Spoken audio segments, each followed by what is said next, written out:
গিরিবাস এবং গোল্লা কবিতর একটা লাভজনক কবিতর, একই রকম কালার। তোমাদেরকে যদি এই কালারটা দেখাই। Hello guys, welcome to my YouTube channel. তোমরা সবাই কেমন আছো গাইস? আশা করি তোমরা সবাই ভালো আছো।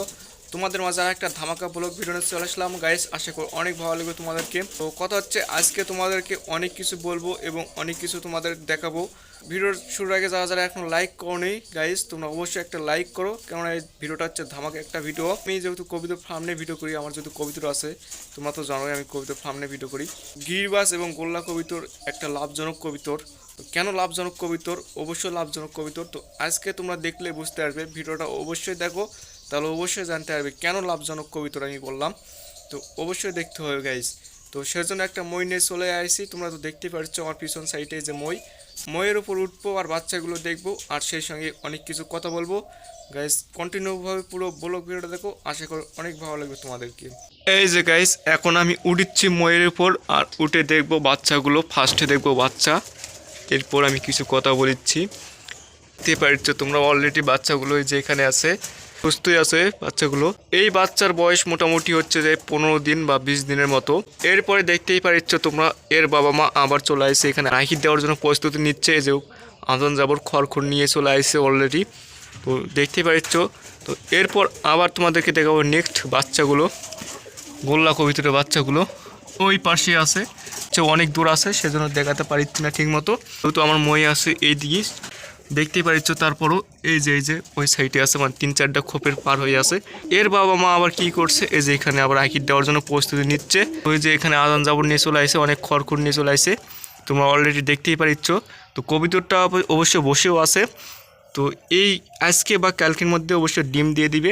তো ডিম দিলে আবার ভিডিও নিয়ে আসবো, নেক্সট ভিডিওতে তোমরা দেখতে পারবে আমার কথা কি সত্যি না মিথ্যা। গোল্লা কবিতর এবং গিরিবাস কবিতর পালার একটা প্রচুর লাভজনক গাইস। আজকে তোমাদেরকে সিক্রেট বিষয়টা বললাম। তোমরা যদি পালতে চাও তো অবশ্যই গোল্লা এবং গিরিবাস দিয়ে প্রথমে শুরু করবে, কেননা একটু দাম কম হতে পারে কিন্তু লাভজনকটা অনেক বেশি। তো এরা হচ্ছে যে বাচ্চা না উড়ান কি শিখতে আবার আঁকি দিয়ে দেয়। তোমরা তো দেখোই আমার ভিডিও, অবশ্যই তোমরা জানো কীরকম। এরপর গাইস তোমাদেরকে দেখাবো বাচ্চাগুলো। এরপর গাইস তোমরা দেখতেই পারছো অলরেডি আমার সামনে এক জোড় বাচ্চা। তো বাচ্চাগুলো তোমরা প্রত্যেকটা যারা ভিডিও দেখো তারা অবশ্যই জানো বাচ্চাগুলো কীরকম ছিল আর এখন কীরকম হয়েছে। তো সুন্দর সুন্দর দুইটাই বাচ্চাই, মানে একই রকম কালার। তোমাদেরকে যদি এই কালারটা দেখাই, আর এর সঙ্গে আর একটা ম্যাচিং কালার খাইছে, এই জোরটা দেখলে তোমরা বুঝতে পারবে যে আমার উপরে আছে। তোমাদেরকে দেখাই, এই যে গাইস দুইটা বাচ্চা। তো এরকমই কালার হবে এই দুইটারও। তো দেখতে পারছো একটা সুন্দর দুইটারে কালার। তো এটা হচ্ছে যে সিলভার বাঘা। তো সিলভার বাঘার কালার তো দেখতেই পাচ্ছ, খুব সুন্দর লাগছে। তো এগুলো বাচ্চা আমার খামারে থেকে যাবে, ট্যাগ পরানো আছে। আর এগুলো মনে থাকবে না, যেগুলো ছোটো ছোটো তোমরা দেখতে পারলে এগুলো মনে সেল হয়ে যাবে, কেননা আমার কবিতার আগে থেকে অর্ডার করা হয়ে গেছে অলরেডি। তো এই যেগুলো এগুলো মনে সেল হয়ে যাবে। তো দেখতে পারছো একই মতো এগুলোর কালারও হবে এই মতোই। তো যেগুলো দেখতে পারলে এগুলো হচ্ছে এরকমই হবে।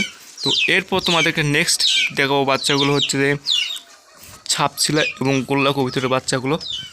এই যে গাইস, তো একটা হবে ঘিয়া এবং একটা হবে মানে সাদা, দেখতেই পারিচ্ছ। তো কালারগুলো বেস্ট একটা কালার।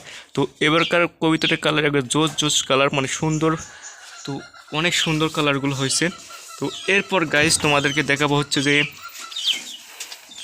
একটা বাঘা কবিতর ডিম দিয়ে বসে আছে। তো বাচ্চা ফুটিনি এখনো, দেখিনি বাচ্চা মানে ফুটিনি, কী ব্যাপার ফুটিচ্ছে না কেন?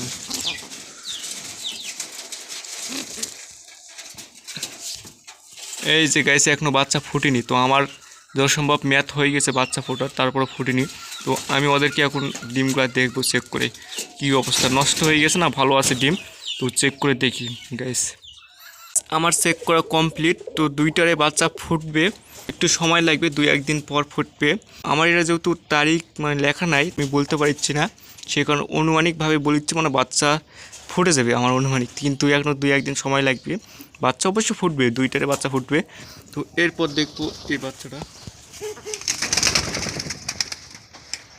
এই যে গাইস একটা বাচ্চার একটা ডিম নষ্ট হয়ে গেছে।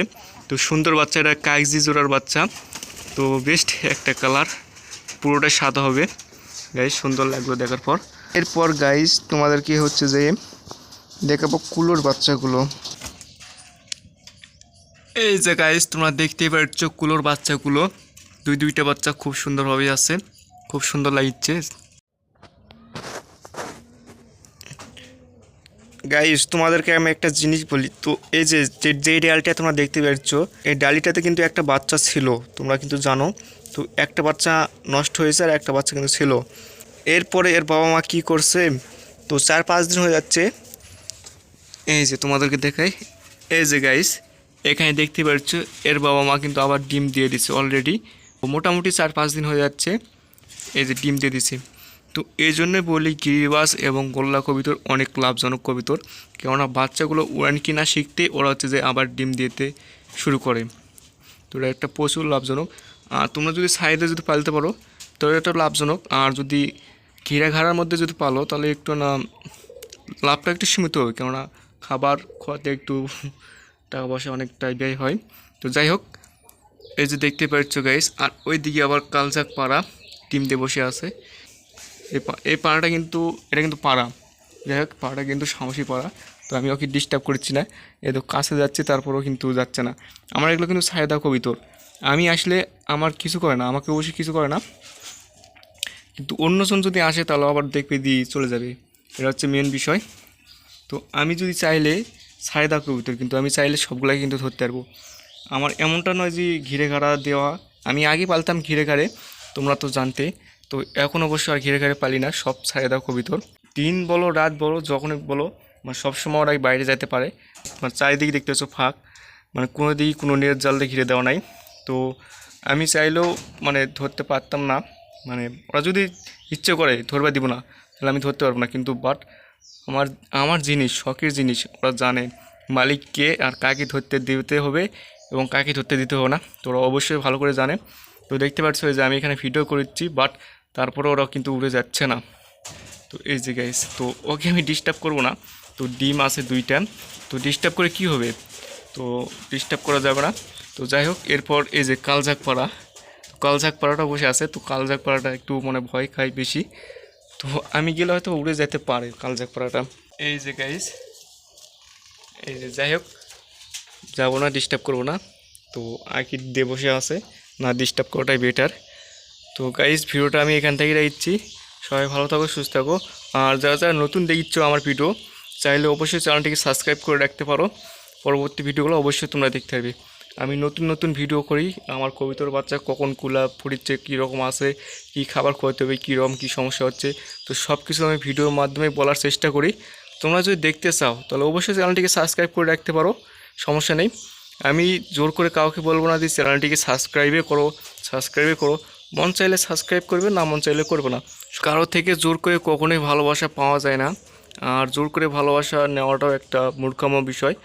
তো এই হচ্ছে বিষয় গাইজ, তোমাদের যদি মন চাই এই ছোট্ট ভাইটিকে একটু সাপোর্ট করি বা চ্যানেলটিকে সাবস্ক্রাইব করে রাখি, ভিডিওগুলো অবশ্যই ভালো লাগে তাহলে সাবস্ক্রাইব করতে পারো, পাশে থাকতে পারো, সমস্যা নেই।